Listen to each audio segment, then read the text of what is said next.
Welcome to another video. ये है doctor stone के सीजन 3 का एपिसोड 8 और 9 का रिव्यू। तो चलिए जानते हैं आगे की कहानी डॉक्टर स्टोन की। तो अब तक इन लोगों को मिल चुका है एक साथी इस आइलैंड पर जो कि इनकी मदद कर सकता है अपने लोगों को बचाने के लिए। और फिर हम बढ़ते फ्लैशबैक में एमरेलिस के, जो 5 साल पहले अपने कुछ दोस्तों के साथ इस आइलैंड को छोड़ के जाने वाली थी, जहाँ वो जानते थे कि उनके माता पिता ऐसे काम के लिए रोकते उन्हें, पर उन्हें कुछ नया ट्राई जरूर करना था। तो वो अपनी नाव लेके आगे बढ़ रहे होते हैं, लेकिन तभी पीछे से उन्हें दिखते हैं कुछ और लोग, जिनमें से 2 लोग हैं सबसे पावरफुल लोग इस आइलैंड के, जो मास्टर के लेफ्ट और राइट हैंड है, और जो उन्हें रोकने वहाँ आते हैं। जैसा करने के लिए एक हाथ में पत्थर लिए वो उसको घुमाते हैं और हवा में छोड़ते हैं, जिसके साथ वही हरी रोशनी निकलनी शुरू होती है जो लोगों का पत्थर बना देती है।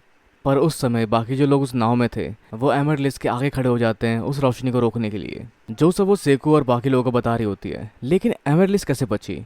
तो उस समय हुआ कुछ ऐसा कि वो लोग शील्ड बन के खड़े थे एमरलिस के आगे, लेकिन उसके बावजूद सब पत्थर बनते चले गए और उस लाइट का असर एमरलिस के ऊपर भी होने लगा, जिसकी शुरुआत उसके बालों से हुई और उसने उसी समय अपने बाल तोड़कर उस रोशनी में फेंक दिए, जिससे वो लाइट एमरलिस तक नहीं पहुंची और वहीं रुक गई।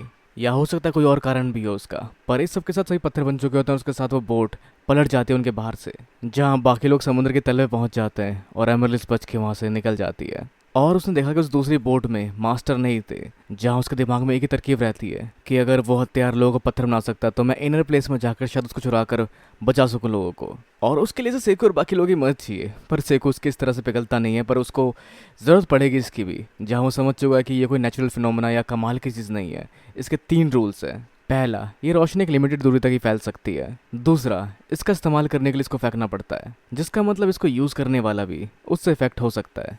और तीसरा, इस चेन रिएक्शन को आप रोक सकते हो रिएक्शन काट कर, मतलब जो हिस्सा पेट्रीफाइड हो रहा हो उसको तोड़ के अलग कर दो। और यही है कुछ रूल, और अगर इसमें रूल है तो ये साइंस है, और अगर ये साइंस बैटल है तो मैं इसमें बिल्कुल नहीं हारने वाला। तो जिस सबको देखते हुए भी एमरलिस ने अपने आप को इतना खूबसूरत बनाया ताकि वो पहुंच सके उस इनर पैलेस में और वहां जाके उस पत्थर बनाने वाले औजार को चुरा सके।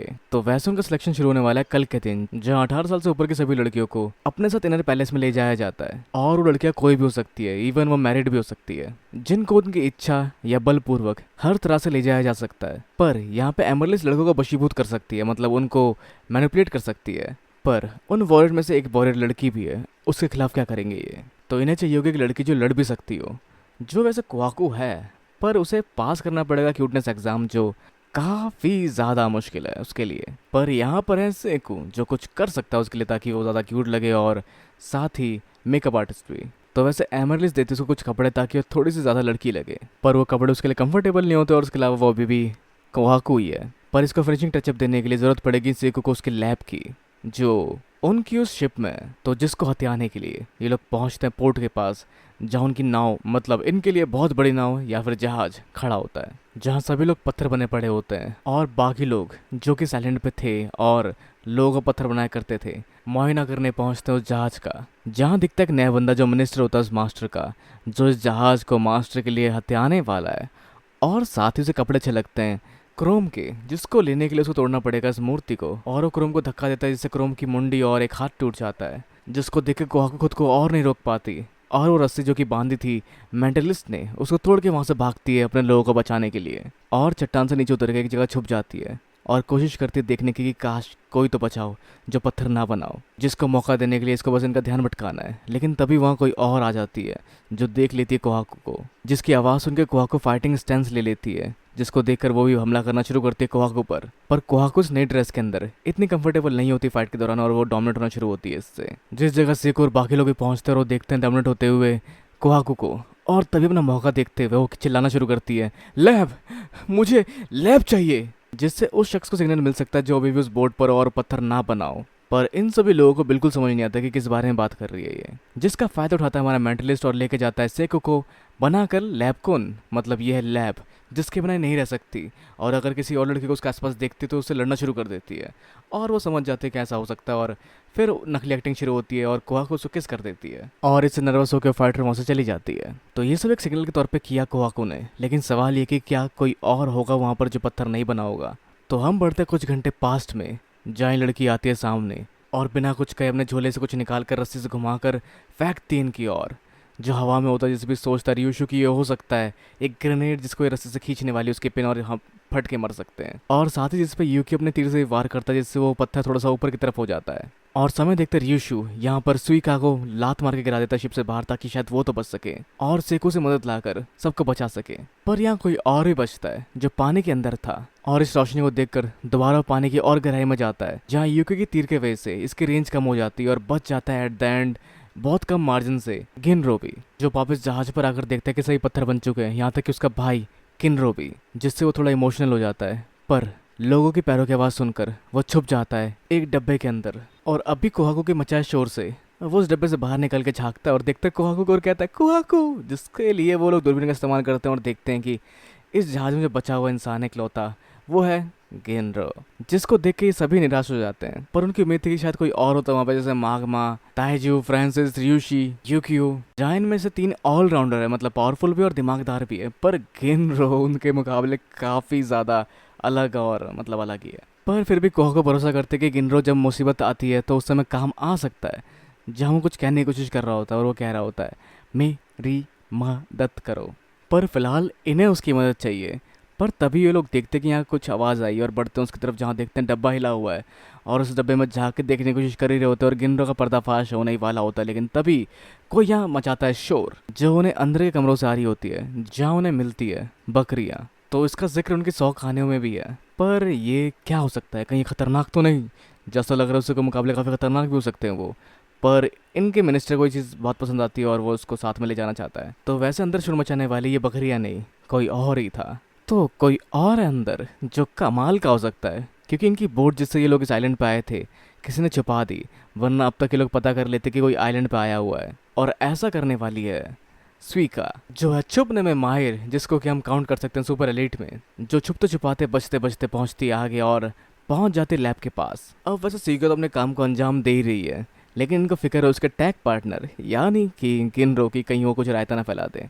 क्योंकि जब ये लोग ले जा रहे होते हैं बकरी को अपने साथ, उस समय का फायदा उठा के गिनरो सोचता है यहाँ से भागने की, लेकिन वो रुकता है एक पल के लिए, क्योंकि उसे याद आती है गिनरो की जो पत्थर बन चुका है, जिसको घसीटते हुए अपने साथ पीठ पे ले जाने की सोच रहा होता है गिनरो। तो वही सुइका इन सब को भटका रही होती है अपने उस तरबूज वाले मास्क के अंदर, यहाँ वहाँ उछल कूद कर करके। तो वैसे सुइका इनका ध्यान इसलिए भटका रहे ताकि वो मौका दे सके गिनरो को और वो लैब लेकर वहाँ से निकल सके। जिस दौरान गिनरो किनरो को लेकर भागने की सोच रहा होता है, लेकिन तभी किनरो के अंदर से किनरो बोलता है कि मैं शायद तुम्हें नहीं देख सकता और ना ही सुन सकता हूँ, पर मैं जिंदा हूँ और मुझे यकीन है कि तुम भी जिंदा होगे। जो वैसे गिनरो सुन नहीं पाता, पर उसको भी फील होता है, जिसके बाद वो डिसाइड करता है सेको के पास जाने की और सबको साथ में बचाने की।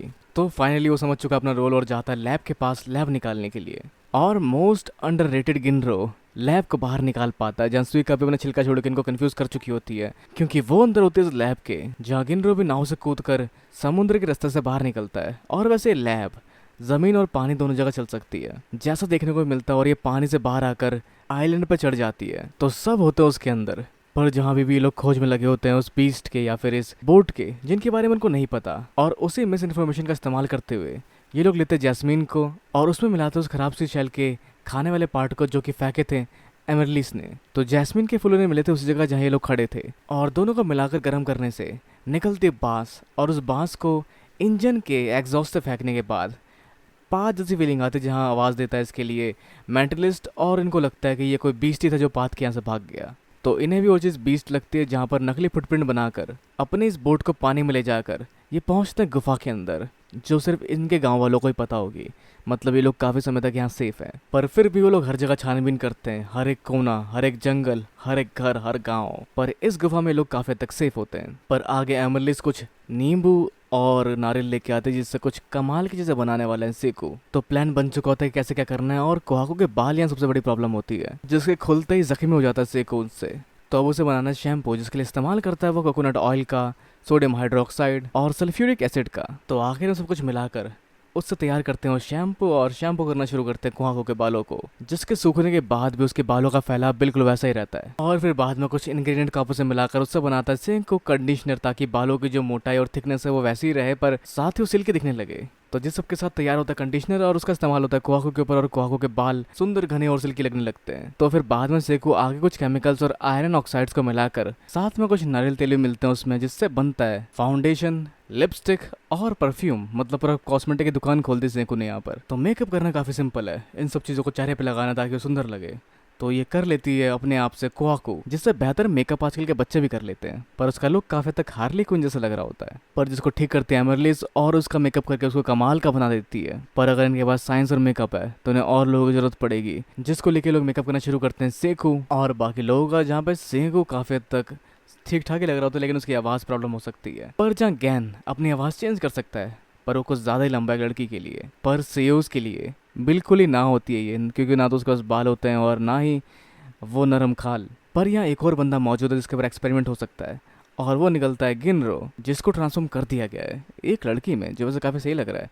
पर आगे सिलेक्शन एग्जाम शुरू होने वाला था, जहाँ पे सभी लोग यहाँ पर आते हैं और चुनाव की शुरुआत करते हैं एक लड़की से जो कि किसी और से मैरिड होती है, पर उसके बावजूद भी वो जोर ज़बरदस्ती से उस लड़की के पति को पीट कर उस लड़की को अपने साथ ले जाना चाहते हैं, जहाँ वो उसके पति को पीटने वाले होते हैं। लेकिन तभी वहाँ पहुँचती है एमरलिस और समझाती है उसको, मुझ पर भरोसा रखो, मैं उसे सही सलामत वापस ले आऊंगी, और मैं इस मौके का पिछले 5 सालों से इंतजार कर रही हूँ। और वो थोड़ा सा भरोसा दिखाता है एमरलिस के ऊपर, जिसके बाद ये लोग इसे कहते हैं ओए लड़की, और जिस पे एमरलिस अपना लुक बदल के कहती है हाँ मैं काफी नर्वस हो जाती हूँ अनजान मर्दों के पास, और इस तरह से वो क्यूट बनकर सिलेक्ट हो जाती है इस सिलेक्शन में।